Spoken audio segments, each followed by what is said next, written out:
ನಾವು ಗೌರವವನ್ನು ಸಲ್ಲಿಸೋಣ. ಹಾಗೆ ಅವರೊಟ್ಟಿಗೆ ವೇದಿಕೆ ಮೇಲೆ ಆಸೀನರಾದ ಎಲ್ಲ ಗಣ್ಯರು ನೆರವೇರಿಸಿಕೊಡ್ಬೇಕಾಗಿ ನಾನು ವಿನಂತಿಸ್ಕೊಳ್ತೇನೆ. ಸುಧಾರಿಸೋದಕ್ಕೆ ಪರಿಶ್ರಮ ಪಟ್ಟವರು, ಸಮಾಜದ ಒಳಿತನ್ನೇ ಬಯಸಿದಂಥವರು, ಆ ದಾರಿಯಲ್ಲಿ ತಾವೊಬ್ಬರೇ ಅಲ್ಲ ತಮ್ಮೊಟ್ಟಿಗೆ ನಮ್ಮೆಲ್ಲರನ್ನ ಕರೆದೊಯ್ಯೋದಕ್ಕೆ ಪ್ರಯತ್ನ ಪಟ್ಟವರಂತ ಹೇಳ್ಬೋದು. ಇವರ ಆದರ್ಶಗಳನ್ನು ನಾವು ಪಾಲಿಸೋ ಮೂಲಕ ಈ ಜಯಂತಿಯನ್ನು ಅರ್ಥಪೂರ್ಣ ಮಾಡಬೇಕು. ಸಮಾಜ ಸುಧಾರಕ, ಸಮಾಜದ ತಾರತಮ್ಯಗಳನ್ನು ಹೋಗಲಾಡಿಸಿ ಇಡೀ ಜೀವನವನ್ನು ಸಮಾಜ ಸುಧಾರಣೆಗೆ ಮುಡಿಪಾಗಿಟ್ಟವರು. ಒಂದೇ ಜಾತಿ, ಒಂದೇ ಮತ ಹಾಗೂ ಒಂದೇ ದೇವರು ಎಂಬ ಸತ್ಯ ವಾಕ್ಯವನ್ನು ಪ್ರತಿಪಾದಿಸೋರು. ಇದೀಗ ಭಾವಚಿತ್ರಕ್ಕೆ ಗೌರವವನ್ನು ಸಲ್ಲಿಸಿದ್ದಾರೆ. ಇದೀಗ ಜ್ಯೋತಿ ಪ್ರಜ್ವಲಿಸುವ ಮೂಲಕ ಕಾರ್ಯಕ್ರಮಕ್ಕೆ ಚಾಲನೆಯನ್ನು ನೀಡಬೇಕಾಗಿ ನಮ್ಮ ಅಪರ ಜಿಲ್ಲಾಧಿಕಾರಿಯಾದಂಥ ಶ್ರೀಮತಿ ಗೀತಾ ಸಿಡಿ ಮೇಡಮ್ ಅವರಿಗೆ ನಾನು ತಮ್ಮೆಲ್ಲರ ಪರವಾಗಿ ವಿನಂತಿಯನ್ನು ಮಾಡಿಕೊಳ್ತೇನೆ. ಸಪ್ತಪದಿ ತುಡಿಯುತ್ತಿಹುದು ಕವಿತೆ ಮನುಕುಲವ ಕೈ ಹಿಡಿದು, ಸಪ್ತ ಸ್ವರದಿಯ ಹಾಡುತ್ತಿಹುದು ಮಮತೆ ಸೃಷ್ಟಿ ಸಂಕುಲವ ಅಪ್ಪಿ ಹಿಡಿದು. ಸಮಾನತೆಯ ಸಮಾಜವನ್ನು ನಿರ್ಮಾಣ ಮಾಡುವುದಕ್ಕೆ ಶ್ರಮಿಸಿದಂತಹ ನಾರಾಯಣ ಗುರುಜಿಯವರ ತತ್ವಾದರ್ಶಗಳನ್ನ ನಮ್ಮ ಬದುಕಲ್ಲಿ ಅಳವಡಿಸ್ಕೊಳ್ಬೇಕು, ಶಿಕ್ಷಣದತ್ತ ಗಮನ ಹರಿಸ್ಬೇಕನ್ನೋ ಕರೆಯನ್ನ ನೀಡಿದಂಥ ನಮ್ಮ ಅಪರ ಜಿಲ್ಲಾಧಿಕಾರಿಯಾದಂಥ ಶ್ರೀಮತಿ ಗೀತಾ ಸಿಡಿ ಮೇಡಮ್ ಅವರಿಗೆ ತಮ್ಮೆಲ್ಲರ ಪರವಾಗಿ ನಾನು ತುಂಬು ಹೃದಯದ ಧನ್ಯವಾದಗಳನ್ನ ಹೇಳುತ್ತೇನೆ.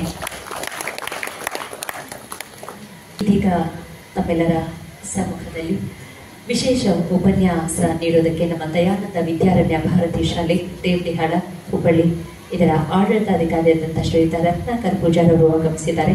ವಿಶೇಷ ಉಪನ್ಯಾಸವನ್ನ ನೀಡಬೇಕಾಗಿ ನಾನು ಅವರಲ್ಲಿ ವಿನಂತಿಸಿಕೊಳ್ತೇನೆ.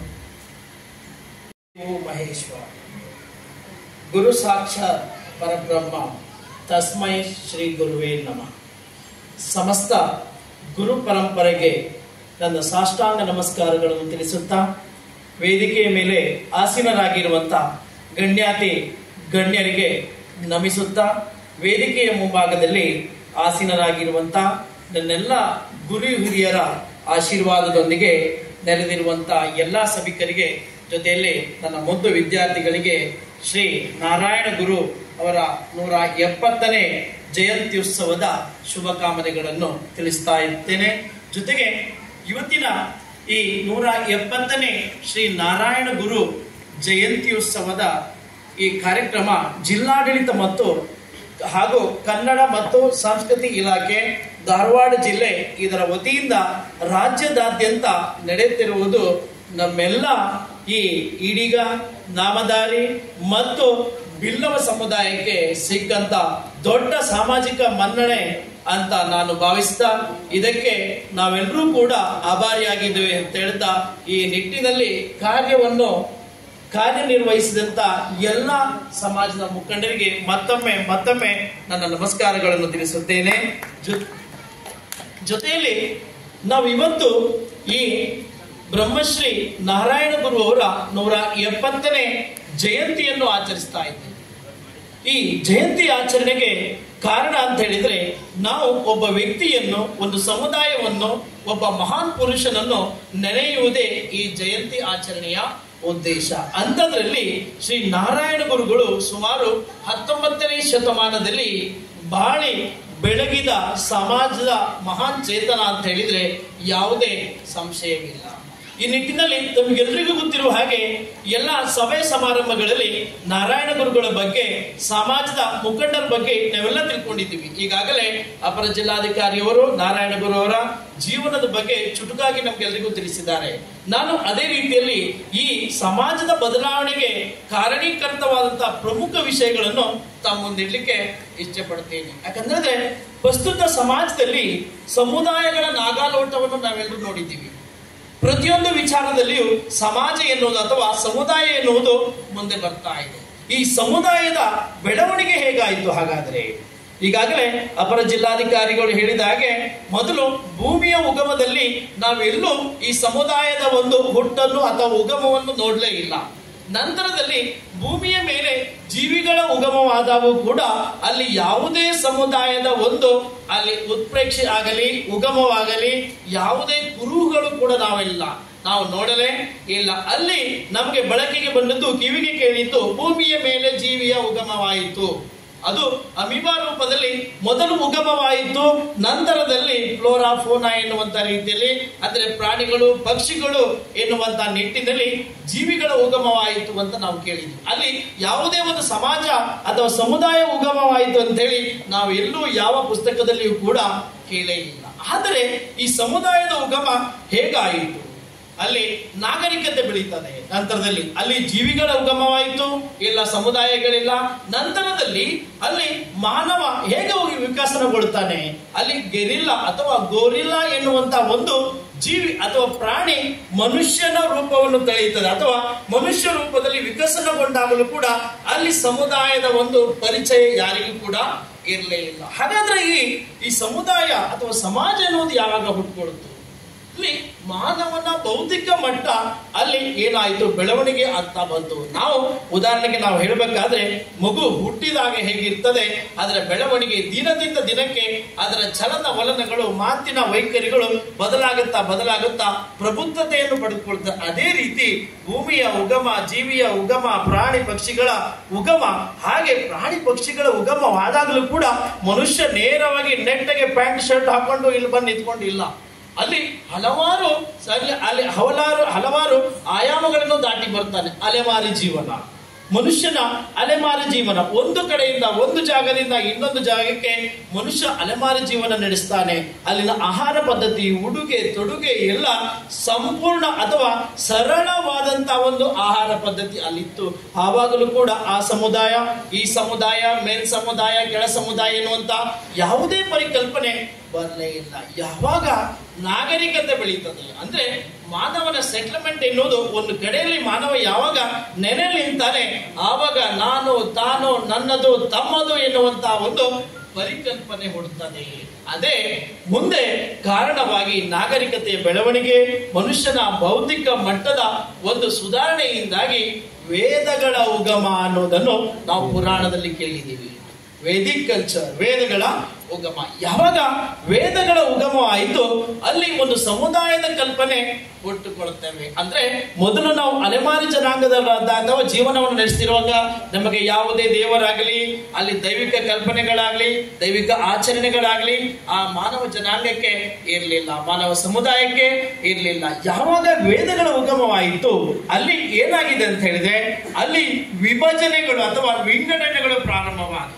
4 ವೇದಗಳು, ಋಗ್ವೇದ, ಯಜುರ್ವೇದ, ಸಾಮವೇದ, ಅಥರ್ವವೇದ ಎನ್ನುವಂತ 4 ವೇದಗಳಲ್ಲಿಯೂ ಅಲ್ಲಿನ ಒಂದು ಸಾಮಾಜಿಕ ಪರಿಕಲ್ಪನೆ ಅಥವಾ ಸಮುದಾಯದ ಪರಿಕಲ್ಪನೆ ಎನ್ನುವುದು ಬಂದುಬಿಡುತ್ತದೆ. ಈ ಸಾಮಾಜಿಕ ಪರಿಕಲ್ಪನೆ ಹೇಗಿರ್ತದೆ ಅಂತ ಹೇಳಿದ್ರೆ ಅಲ್ಲಿ ಸಾಮಾಜಿಕ ಸ್ತರ ವಿನ್ಯಾಸವನ್ನು ನಾವು ಕಂಡುಕೊಳ್ತೇವೆ. ಈ ಸಾಮಾಜಿಕ ಸ್ತರ ವಿನ್ಯಾಸ ಏನಿರ್ತದಂದ್ರೆ ಸಮಾಜದಲ್ಲಿ ಜನರ ವರ್ಗೀಕರಣ ಆಗ್ತದೆ, ಅದೇ ಸಮುದಾಯವಾಗಿ ಮಾರ್ಪಡ್ತವೆ. ಬ್ರಾಹ್ಮಣ, ಕ್ಷತ್ರಿಯ, ವೈಶ್ಯ, ಶೂದ್ರ ಎನ್ನುವಂತ 4 ಅಲ್ಲಿ ಜನಾಂಗ ಅಥವಾ ಸಮುದಾಯಗಳು ಸೃಷ್ಟಿಯಾದಾಗ ಅಲ್ಲಿ ಒಬ್ಬರನ್ನು ಒಬ್ಬರು ತುಳಿದು ಬಾಳುವಂಥದ್ದು ವಾಡಿಕೆಯಾಗ್ಬಿಡ್ತು. ಅಂದ್ರೆ ಅಲ್ಲಿನ ಸಿಸ್ಟಮ್ ಹೇಗಿತ್ತು ಅಂತ ಹೇಳಿದ್ರೆ ಅಲ್ಲಿನ ಎಲ್ಲಾ ವ್ಯವಸ್ಥೆಯು ಕೂಡ ಸಾಮಾಜಿಕ ಸ್ತರ ವಿನ್ಯಾಸ ಏನಿದೆ ಜಾತಿ ಆಧಾರಿತವಾಗಿತ್ತು. ಶಿಕ್ಷಣ ಅಲ್ಲಿ ಬ್ರಾಹ್ಮಣ, ವೈಶ್ಯ, ಶೂದ್ರ ಎನ್ನುವುದು ಅವರವರ ಜಾತಿಯ ಆಧಾರದ ಮೇಲೆ ಅಥವಾ ಸಮುದಾಯದ ಆಧಾರದ ಮೇಲೆ ಅವರ ಉದ್ಯೋಗ, ಉಡುಗೆ ತೊಡುಗೆ, ಆಚಾರ ವಿಚಾರಗಳು ಎಲ್ಲವೂ ಕೂಡ ಅವರಿಗೆ ಏನು ಗಾಡ್ ಗಿಫ್ಟ್ ಆಗಿ ಬಂದ್ಬಿಡ್ತು. ಆವಾಗ ಸಾಮಾನ್ಯವಾಗಿ ಏನಾಗಿದೆ ಅಂತ ಹೇಳಿದ್ರೆ ಸಮಾಜದಲ್ಲಿ ವೈಪರೀತ್ಯಗಳು ನೋಡ್ಲಿಕ್ಕೆ ಪ್ರಾರಂಭವಾದವು. ಯಾವ ರೀತಿ ವೈಪರೀತ್ಯಗಳು? ಪ್ರತಿಯೊಂದು ವಿಚಾರಗಳಲ್ಲಿಯೂ ಈಗ ಒಂದು ಸಮುದಾಯದವರ ಆಚರಣೆ ಬೇರೆ, ಇನ್ನೊಂದು ಸಮುದಾಯದವರ ಆಚರಣೆ ಬೇರೆ. ಇದೇ ರೀತಿಯಲ್ಲಿ ಅಲ್ಲಿ 4 ವೇದಗಳ ಕಾಲದಲ್ಲಿ ಅಲ್ಲಿ ಏನಾಗಿದೆ ಅಂತ ಹೇಳಿದ್ರೆ ಈ ಸಮುದಾಯದ ಬೆಳವಣಿಗೆ ಆಗ್ತದೆ. ಜೊತೆಗೆ ಈ ಸಮುದಾಯದ ಬೆಳವಣಿಗೆಯು ಅತ್ಯಂತ ಕಟ್ಟುನಿಟ್ಟಿನ ಆಚರಣೆಗಳು ಬೆಳಕಿಗೆ ಬರ್ತವೆ. ಯಜ್ಞ ಯಾಗಾದಿಗಳು ಬರ್ತವೆ. ಅಲ್ಲಿ ಯಜ್ಞ ಯಾಗಾದಿಗಳು ಯಾವಾಗ ಬಂದಾಗ ಅಂತ ಹೇಳಿದ್ರೆ ಅದನ್ನು ಯಾರು ಮಾಡಬೇಕು, ಯಾರು ಭಾಗಿಯಾಗಬೇಕು, ಯಾರು ಅದನ್ನು ಪರ್ಫಾರ್ಮ್ ಮಾಡಬೇಕು ಎನ್ನುವಂತ ವಿಚಾರ ಬಂದಾಗ ಅಲ್ಲಿ ಮೇಲ್ವರ್ಗದವರು ಯಜ್ಞ ಯಾಗಾದಿಗಳನ್ನು ಮಾಡಿದ್ರೆ ಕೆಳವರ್ಗದವರು ಅದರ ಹತ್ತಿರಕ್ಕೂ ಕೂಡ ಸುಳಿಯದಂತಹ ಒಂದು ಪರಿಸ್ಥಿತಿ ಎದುರಾಗಿ ಬಂತು. ಇದು ಯಾವಾಗ ಪೌರಾಣಿಕವಾಗಿ ಪುರಾಣದ ಕಾಲದಲ್ಲಿ, ಆದ್ರೂ ಕೂಡ ಇದು ಪುರಾಣದ ಕಾಲದಲ್ಲಿ ಕೂಡ ಅಲ್ಲಿ ಮನುಷ್ಯ ಯಾವಾಗ ಜಾತ್ಯಾತೀತವಾಗಿ ವಿಂಗಡಣೆಗೊಳ್ಳುತ್ತಾನೆ ಅದು 10 ಹಲವು ಕಾರಣಗಳಿಗೆ ಅಥವಾ ಸಮಸ್ಯೆಗಳಿಗೆ ಹುಟ್ಟುಹಾಕ್ತು. ಮೊದಲನೇದಾಗಿ ಜಾತಿ ಪದ್ಧತಿ, ಇದರಿಂದಾಗಿ ಅಸ್ಪೃಶ್ಯತೆ, ಸತಿ ಪದ್ಧತಿ, ಬಾಲ್ಯ ವಿವಾಹ, ಜನಸಂಖ್ಯೆ ಎಂಬಿತ್ಯಾದಿ ಸಮಾಜಗಳು ಮುಂದೆ ಬರ್ತಾ ಬರ್ತಾ ಇವುಗಳು ಸಮಾಜಕ್ಕೆ ಕಂಟಕವಾಗ್ತಾ ಬರ್ತವೆ. ಪುರಾಣದಿಂದ ಹಿಡಿದು ಶತಮಾನಗಳನ್ನು ದಾಟ್ಕೊಂತ ಅದು ಮುಂದುವರ್ಕೊಂಡು ಸಮಾಜಕ್ಕೆ ಒಂದು ಶಾಪವಾಗಿ ಪರಿಗಣಿಸಿತು. ಆದಾಗಿ ಕೂಡ ಜಗಜ್ಯೋತಿ ಬಸವಣ್ಣ ಸುಮಾರು 12ನೇ ಶತಮಾನದಲ್ಲಿ ಬಾಳಿದ ಜಗಜ್ಯೋತಿ ಬಸವೇಶ್ವರರು ಜಾತಿ ಪದ್ಧತಿಯ ನಿರ್ಮೂಲನೆ ಬಗ್ಗೆ ಟೊಂಕಗಟ್ಟಿ ನಿಲ್ತಾರೆ. ಅವರು ಹಲವಾರು ಪ್ರಯೋಗಗಳನ್ನು ಮಾಡ್ತಾರೆ. ಮೇಲ್ಜಾತಿಯ ಯುವಕರಿಗೆ ಕೆಳಜಾತಿಯ ಯುವತಿಯನ್ನು, ಕೆಳಜಾತಿಯ ಯುವಕರಿಗೆ ಮೇಲ್ಜಾತಿಯ ಯುವತಿಯರನ್ನು ಮದುವೆ ಮಾಡೋದ್ರ ಮೂಲಕ ಈ ಜಾತಿ ಇಲ್ಲ ಎನ್ನುವುದನ್ನು ಅವರು ಪ್ರಚುರಪಡಿಸಲಿಕ್ಕೋಸ್ಕರ ಹಲವಾರು ಪ್ರಯತ್ನಗಳನ್ನು ಮಾಡ್ತಾರೆ.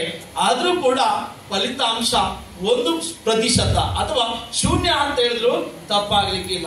ಹೀಗೆ 12ನೇ ಶತಮಾನದಿಂದ ಹಿಡಿದು 17ನೇ ಶತಮಾನದವರೆಗೂ ಕೂಡ ಅನೇಕ ಕವಿವರಿಯರು ಕೂಡ, ಜೊತೆಗೆ ಸರ್ವಜ್ಞ ಮಹಾಕವಿಯನ್ನು ನಾವೆಲ್ಲರೂ ಕೇಳಿದ್ದೀವಿ.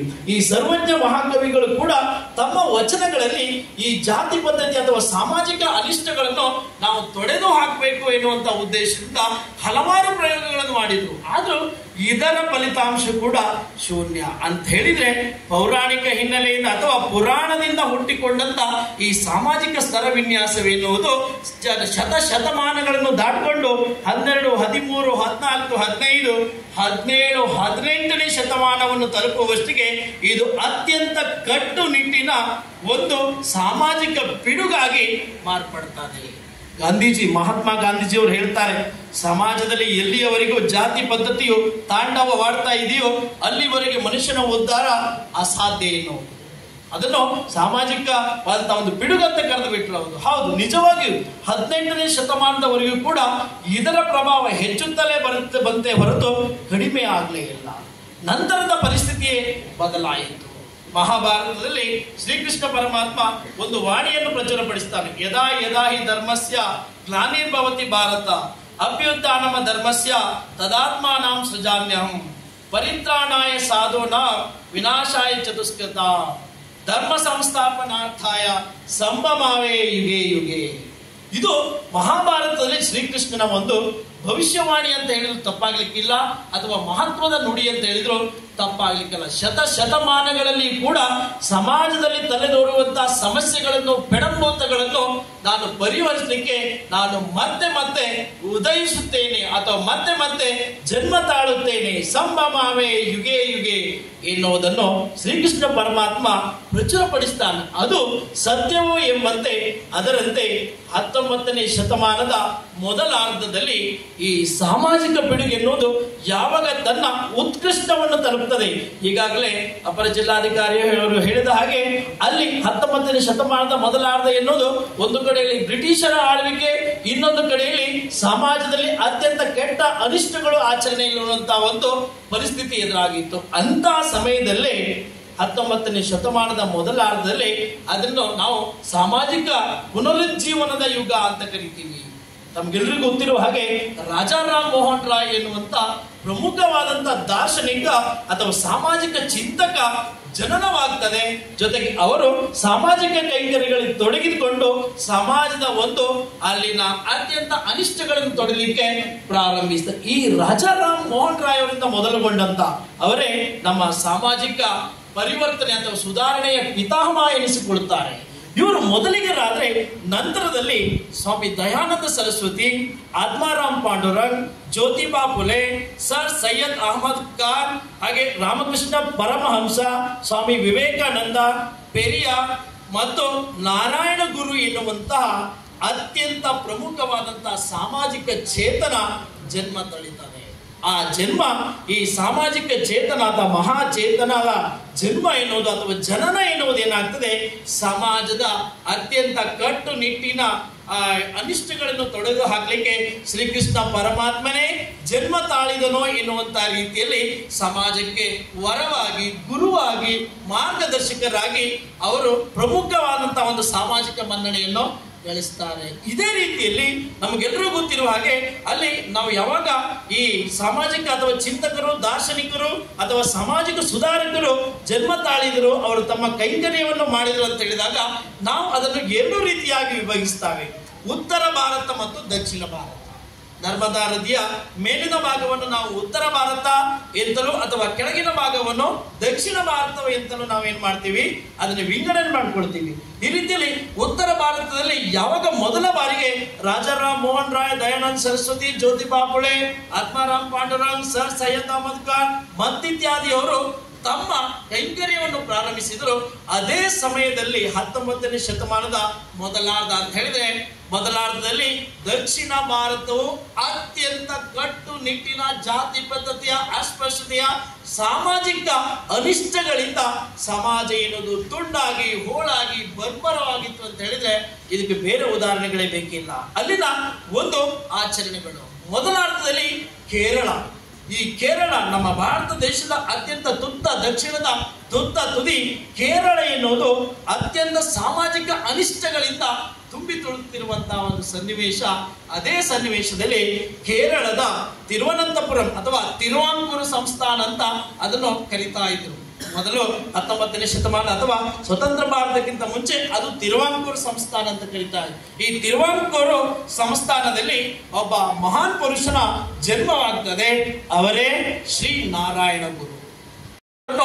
ನಾನು ಅಥವಾ ನಾಣಿ, ನೀ ಅಂತ ಕರೀತಾ ಅವರು ಜನಮಾತಾಗಿ ಬಿಟ್ರು. ಅವರು ನಾನು ಎಂದೇ ಪ್ರಸಿದ್ಧರಾಗ್ತಾರೆ. ಅವರು ಸುಮಾರು 1854ರ ಸೆಪ್ಟೆಂಬರ್ 20ರಂದು ಕೇರಳದ ಇಳವ ಎನ್ನುವಂತ ಆಯುರ್ವೇದಿಕ್ ವೈದ್ಯ ಕುಟುಂಬದಲ್ಲಿ ಸಾಮಾನ್ಯ ವ್ಯಕ್ತಿಯಾಗಿ ಜನಿಸ್ತಾರೆ. ಅವರ ತಂದೆ ಮದನ್ ಹಾಸನ್ ಮತ್ತು ತಾಯಿ ಕುಟ್ಟಿಯಮ್ಮ.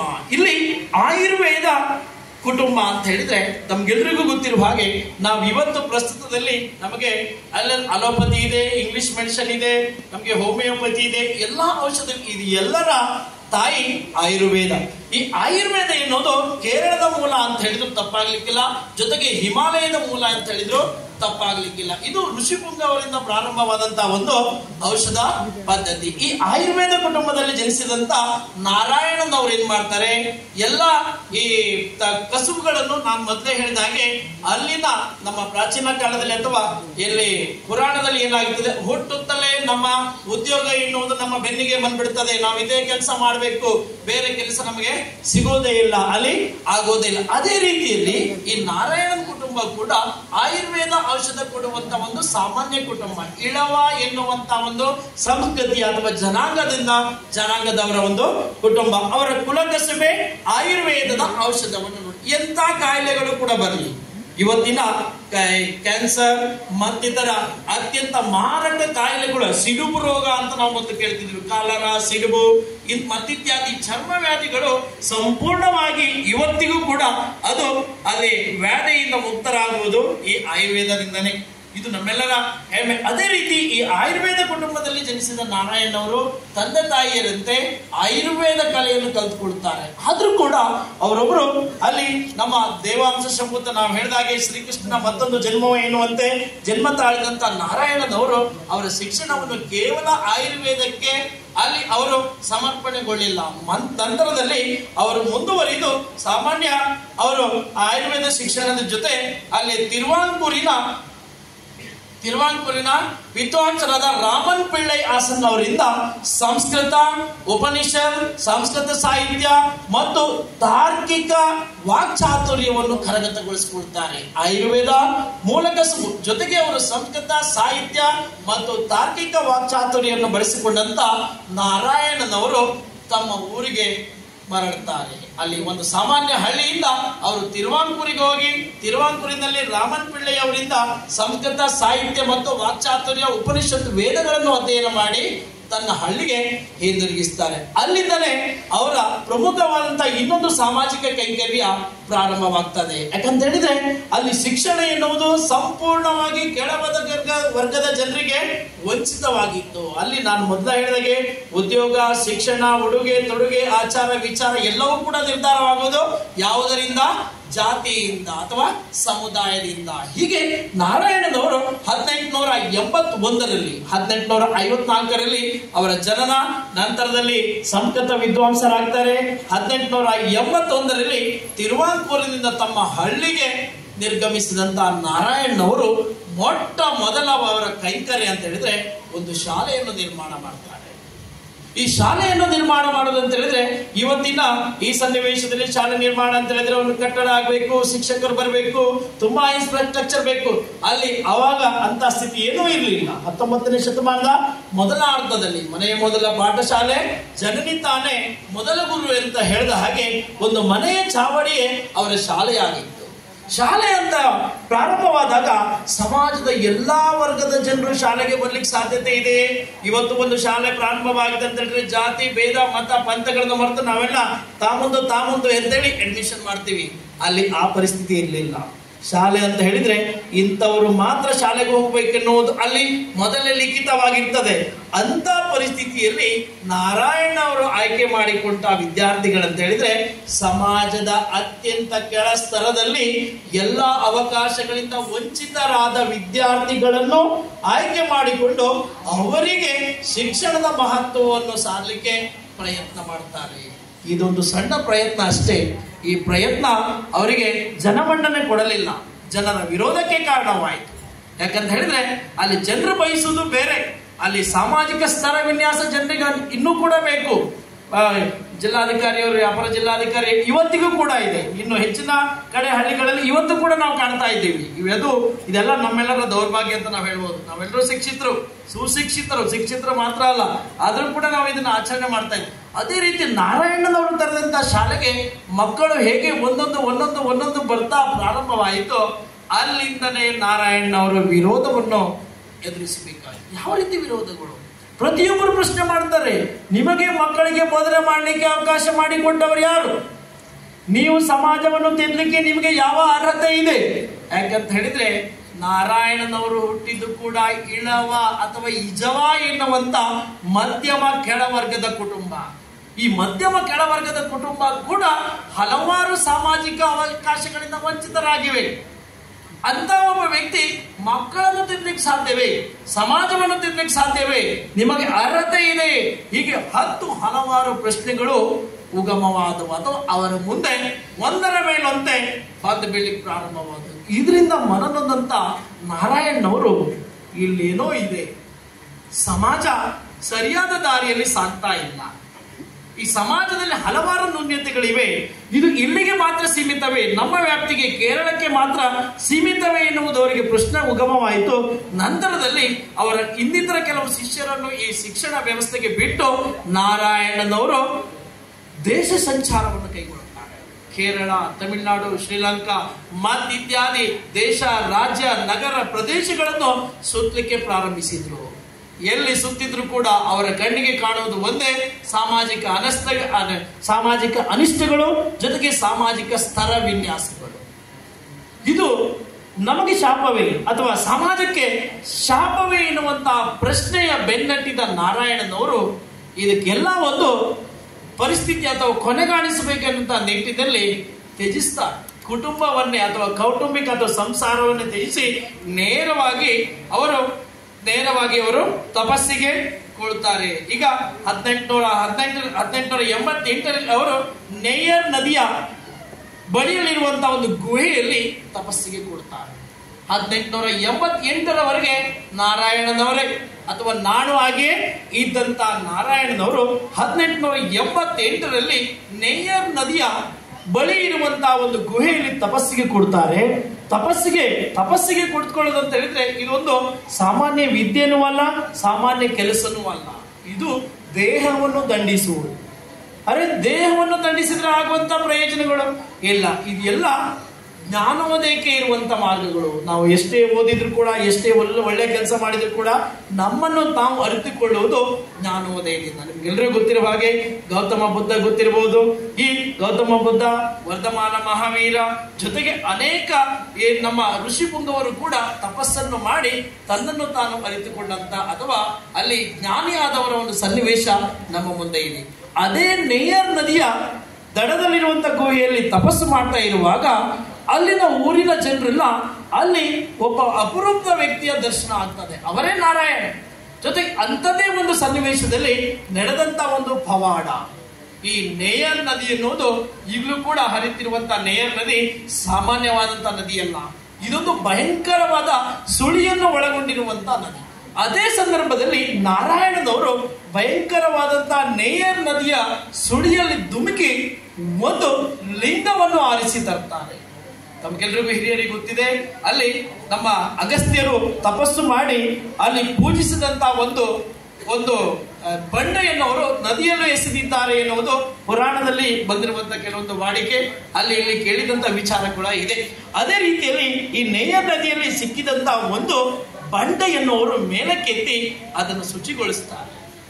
ಯಾಕೆ ಅವರು ಶುಚಿಗೊಳಿಸ್ತಾರೆ ಅಂತ ಹೇಳಿದ್ರೆ, ಅಲ್ಲಿ ನೇಯರ್ ನದಿಯ ದಡದಲ್ಲಿ ಅವರನ್ನು ಭೇಟಿಯಾದಂತ ಸಾಮಾನ್ಯ ಮನುಷ್ಯರು ಅವರ ಮುನ್ನ ಇಟ್ಟಂತ ಒಂದೇ ಒಂದು ಬೇಡಿಕೆ, ನಾವೆಲ್ಲರೂ ಅಸ್ಪೃಶ್ಯರು, ನಾವೆಲ್ಲ ಸಮಾಜದಿಂದ ದೂರ ಇದ್ದೀವಿ, ಇವತ್ತಿನವರೆಗೂ ಕೂಡ ನಮಗೆ ಯಾವುದೇ ದೇವರ ದರ್ಶನ ಆಗಲಿ, ದೇವರ ಸ್ಥಾನದ ಹತ್ತಿರದ ದಾರಿಯಲ್ಲಿ ಕೂಡ ನಡೆದುಕೊಂಡು ಹೋಗ್ಲಿಕ್ಕೆ ನಮಗೆ ಅವಕಾಶಗಳು ದೊರೆಯುತ್ತಾ ಇಲ್ಲ ಎನ್ನುವಂತ ಒಂದು ಮಾತನ್ನು ಅವರ ಮುಂದೆ ಇಟ್ಟಾಗ, ಅವರು ಆ ನೇಯರ್ ನದಿಯಲ್ಲಿ ಸಿಕ್ಕಿದಂತ ಅಥವಾ ಶುಚಿಗೊಳಿಸಿದಂತ ಒಂದು ಬಂಡೆಯನ್ನು ಒಂದು ಪ್ರದೇಶದಲ್ಲಿ ಸಾಮಾನ್ಯವಾಗಿ ಒಂದು ಕಲ್ಲನ್ನು ಪ್ರತಿಷ್ಠಾಪಿಸಿ ಅದಕ್ಕೆ ಶಿವ ದೇವಾಲಯ ಎನ್ನುವಂತ ಹೆಸರು.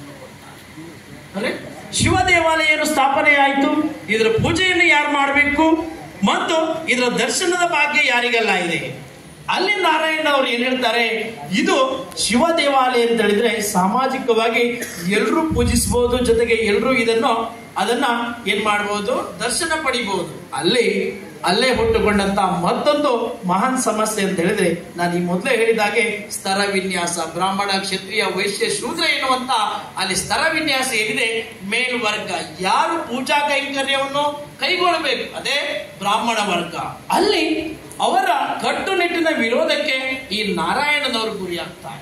ಈ ಕಟ್ಟುನಿಟ್ಟಿನ ವಿರೋಧಕ್ಕೆ ಗುರಿಯಾದಾಗ ನಾರಾಯಣನವರು ತಮ್ಮ ಸಹಚರರೊಂದಿಗೆ ಅವರು ಆಡಿದಂತ ಮಾತು, ಇದು ಬ್ರಾಹ್ಮಣ ಶಿವನಲ್ಲ, ಇವನು ಇಳವ ಶಿವ ಎನ್ನುವಂತ ಮಾತಿನ ಮೂಲಕ ಜಾತಿವಾದದ ಕಹಳೆಯನ್ನು ಅವರು ಓದ್ತಾರೆ. ಇದರಿಂದಾಗಿ ಎಲ್ಲರೂ ಕೂಡ ಒಗ್ಗಟ್ಟಾಗುವಂತಹ ಒಂದು ಸನ್ನಿವೇಶ ಅಲ್ಲಿಗೆ ಬಂದೊದಗುತ್ತದೆ. ನಂತರದಲ್ಲಿ ಅವರ ಈ ಸೇವಾ ಕೈಂಕರ್ಯ, ಸಾಮಾಜಿಕ ಕೈಂಕರ್ಯ ಮುಂದುವರಿತಾ ಈ ಅತ್ಯಂತ ಕಠೋರ ತಪಸ್ಸಿನಿಂದಾಗಿ ನಾರಾಯಣನವರು ನಾರಾಯಣ ಗುರುವಾಗಿ ಪರಿವರ್ತನೆಗೊಳ್ತಾರೆ.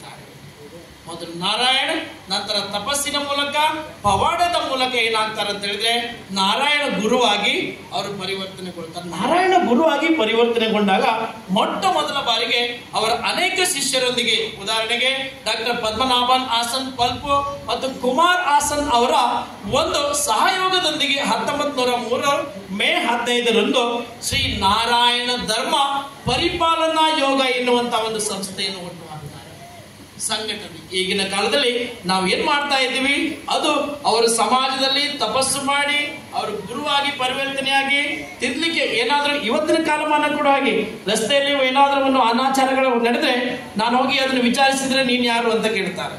ನಾನು ಇಂಥ ಸಂಘದ ಸದಸ್ಯ, ಇಂಥ ಸಂಘದ ಕಾರ್ಯಕರ್ತ ಅಂದ ತಕ್ಷಣ ಅಲ್ಲಿ ಒಂದು ಮನ್ನಣೆ ಸಿಗ್ತದೆ. ಅದಕ್ಕೆ ಅದನ್ನು ಮನೆಗೊಂಡಂತ ನಾರಾಯಣನವರು 1903ರಲ್ಲಿ ಶ್ರೀ ನಾರಾಯಣ ಧರ್ಮ ಪರಿಪಾಲನಾ ಯೋಗ ಎನ್ನುವಂತ ಸಂಸ್ಥೆಯನ್ನು ಹುಟ್ಟುಹಾಕ್ತಾರೆ. ಇದನ್ನು SNDP ಎನ್ನುವುದು ಪ್ರಚಲಿತದಲ್ಲಿರುವಂತಹ ಹೆಸರು, ಶ್ರೀ ನಾರಾಯಣ ಗುರು, ಶ್ರೀ ನಾರಾಯಣ ಧರ್ಮ ಪರಿಪಾಲನಾ ಯೋಗ. ಇದರ ಉದ್ದೇಶ ಅಷ್ಟೇ, ಸಮಾಜದಲ್ಲಿ ತುಳಿತಕ್ಕೊಳಗಾದವರಿಗೆ ಒಂದು ಉನ್ನತ ಸ್ಥಾನಮಾನವನ್ನು ಕೊಡಿಸುವುದು ಅಥವಾ ಅವರನ್ನು ಸಮಾಜದಲ್ಲಿ ಮುನ್ನೆಲೆಗೆ ತರುವುದು ಇದರ ಪ್ರಮುಖ ಉದ್ದೇಶವಾಗಿತ್ತು. ನಂತರದಲ್ಲಿ 1903ರ ನಂತರದಲ್ಲಿ ಈ ನಾರಾಯಣ ಗುರು ಅವರ ಸೇವಾ ಕೈಂಕರ್ಯ ಶ್ರೀ ನಾರಾಯಣ ಧರ್ಮ ಪರಿಪಾಲನಾ ಯೋಗ ವೃತ್ತಿಯಲ್ಲಿ ಮುಂದುವರಿಯುತ್ತದೆ. ನಂತರದಲ್ಲಿ ನಾವೆಲ್ಲರೂ ಇವಾಗ ಬ್ರಹ್ಮಶ್ರೀ ನಾರಾಯಣ ಗುರು ಅಂತ ಕರಿತೀವಿ. ಈಗ ಬ್ರಹ್ಮಶ್ರೀ, ಈಗ ಯಾವುದೇ ವ್ಯಕ್ತಿಯೊಬ್ಬ ಆಧ್ಯಾತ್ಮಿಕ ಸಾಧನೆ ಮಾಡಬೇಕು, ಆಧ್ಯಾತ್ಮಿಕವಾಗಿ ಪರಿಕಲ್ಪಕರಾಗಬೇಕು ಅಂತ ಹೇಳಿದ್ರೆ ಅದನ್ನ ಬ್ರಹ್ಮನ್ ಮತ್ತು ಆತ್ಮ ಅಂತ ಕರೀತಾರೆ.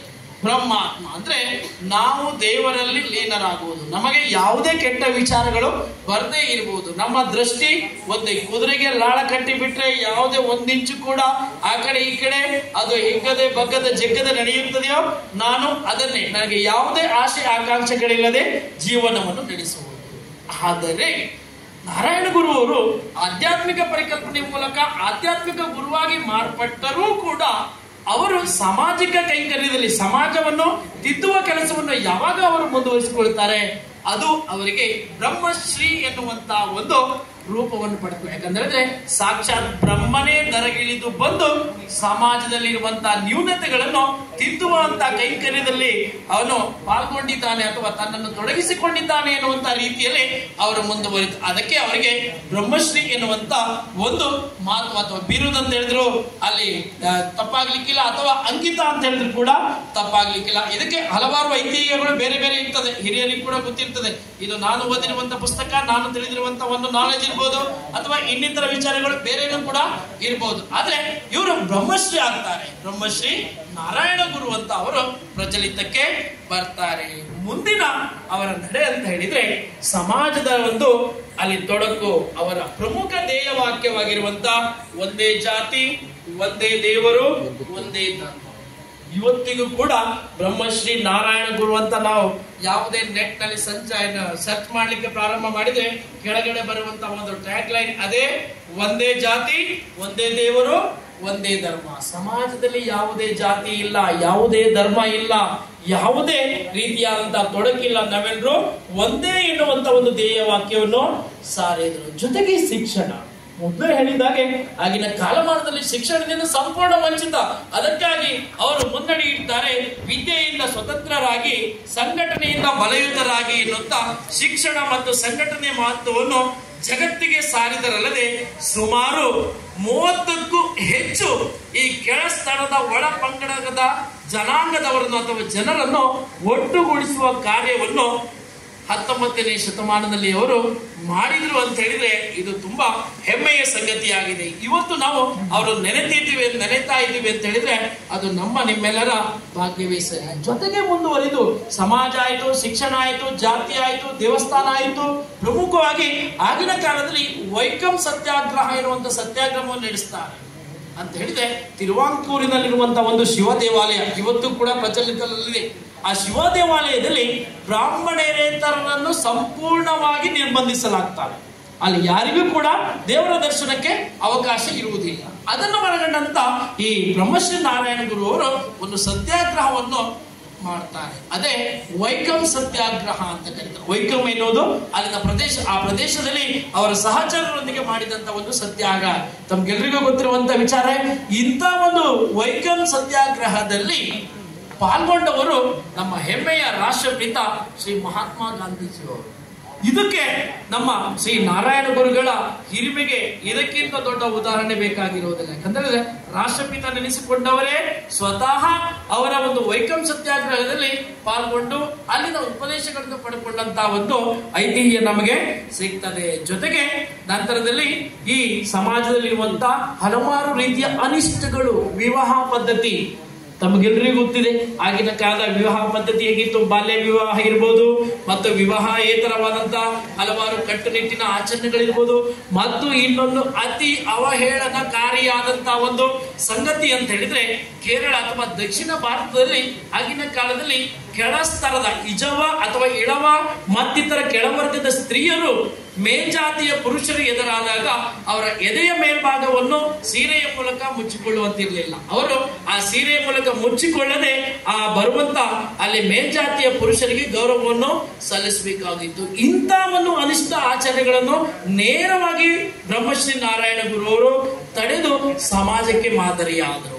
ಇದೆಲ್ಲರ ಜೊತೆಯಲ್ಲಿ ಅತ್ಯಂತ ಸರಳವಾದಂತಹ ಒಂದು ಪಂಚಸೂತ್ರವನ್ನು ಅವರು ಬೋಧಿಸ್ತಾರೆ. ಸರಳತೆ, ಸ್ವಾವಲಂಬನೆ, ಸ್ವಾಭಿಮಾನ, ಸ್ವಉದ್ಯೋಗ, ಸಮಾನತೆ ಎನ್ನುವಂತಹ ಪಂಚ ಸಿದ್ಧಾಂತದ ಮೂಲಕ ಸಮಾಜದ ಕೆಳ ಸ್ತರದಲ್ಲಿ ಮಲಗಿ ನಿರ್ದಿಸುತ್ತಿರುವಂತಹ ಅತ್ಯಂತ ಕೆಳ ಮಧ್ಯಮ ವರ್ಗದ ಜನಾಂಗದವರನ್ನು ಬಡಿದೆಬ್ಬಿಸಿದವರು ಶ್ರೀ ನಾರಾಯಣ ಗುರುಗಳು. ಅದೇ ರೀತಿಯಲ್ಲಿ ಸುಮಾರು ಸುಮಾರು 1854ರಲ್ಲಿ ಜನಿಸಿದಂತ ಶ್ರೀ ನಾರಾಯಣ್ ಅವರು ಅಥವಾ ಶ್ರೀ ಬ್ರಹ್ಮಶ್ರೀ ನಾರಾಯಣ ಗುರು ಅವರು ಸೆಪ್ಟೆಂಬರ್ 20, 1928ರಲ್ಲಿ ತಮ್ಮ 72ನೇ ವಯಸ್ಸಿನಲ್ಲಿ ಅಜರಾಮರಾಗ್ತಾರೆ. ತಮ್ಮ ಜೀವನದ ಉದ್ಯಕ್ಕೂ ಸಮಾಜವನ್ನು ತಿದ್ದುವ ಒಂದು ಕೈಂಕರ್ಯವನ್ನು ಕೈಗೊಂಡವರು ಬ್ರಹ್ಮಶ್ರೀ ನಾರಾಯಣ ಗುರುಗಳು. ಹೀಗೆ ಈ ಬ್ರಹ್ಮಶ್ರೀ ನಾರಾಯಣ ಗುರುಗಳ ಆದರ್ಶ ತತ್ವ ಬೋಧನೆಗಳ ಮೂಲಕ ಬಲವರ್ಧನೆಗೊಂಡಂತ ಹಲವಾರು ಸುಮಾರು 30ಕ್ಕೂ ಹೆಚ್ಚು ಕೆಳಸ್ತರದ ಒಳ ಪಂಗಡದವರು ಇವತ್ತು ಹುಟ್ಟಿದೆಂದು ಸಮಾಜದ ಮುನ್ನಡೆಗೆ ಬಂದಿರುವಂತದ್ದು ನಮಗೆಲ್ಲರಿಗೂ ಕೂಡ ಸಂತೋಷದ ವಿಚಾರವಾಗಿದೆ.